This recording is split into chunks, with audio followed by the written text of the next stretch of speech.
Now joining us is Nebraska head coach Connie Yori. Coach Yori is entering her 14th season with the Huskers and returned 7 letter winners from last year's team that recorded 21 wins and advanced to the NCAA tournament.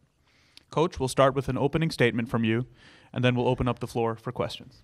Yeah, no matter how many years you coach, and this is my 26th year being a head coach, it's still always fun to get started. And I think, largely because for the student athletes, their experience is a 4-year opportunity. And so I think our kids are really excited about what we have in front of us. We're a very different team than we were a year ago in that we lost, I think, somewhere our SID was saying we lost about 350 starts from our 4 seniors that started for us last year. So that's a lot of experience. We've lost experience, but I think we've gained some really good, talented young players in our program. And so I really feel like our future is bright. I think hopefully we'll be a team that gets better as the year goes on. I think, the big question for us is our health. I think it starts with Rachel Terrio. She is back playing at full capacity. That's only happened here in the last about 2 weeks for us. Probably not quite in the condition we want her to be, but she's getting there. We were a really different team last year when we lost her to an injury. And once she went down, I think we were 4-7 without her. And prior to that, we were ranked in the top 15 when she was on the court. So obviously a big key for us. So, but our youth, I think, is bringing a lot of exuberance, and we're really excited about what we have to bring down the road. Thank you, Coach. We'll open the floor for questions. Good morning, Coach. Oh, over here. Can you just talk about your freshmen coming in? Who most likely will make an impact right now from what you can tell? Well, we hope they all can make an impact, largely because of a need. And when you lose 4 starters that played as much as they did for us last year and then in previous years, somebody's got to fill that void.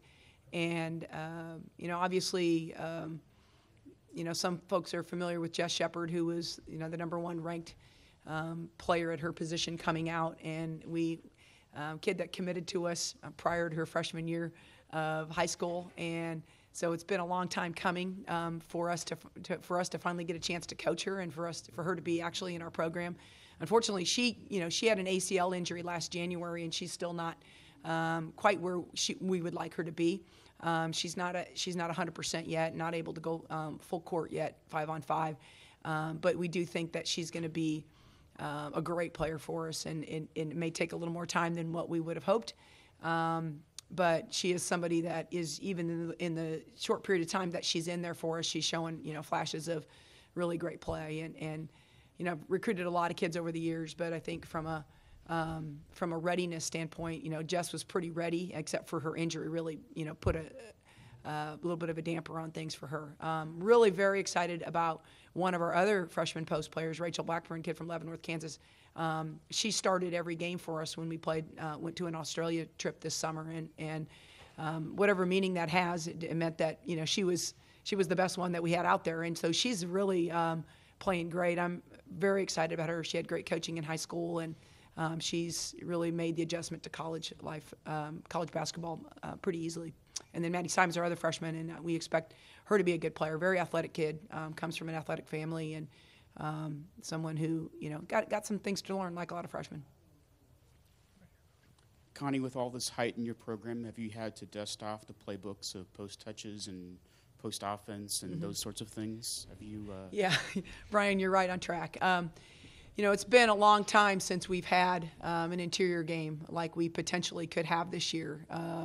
It goes back to our 09-10 season where, was the best season in the history of women's basketball at Nebraska and won 32 games that year.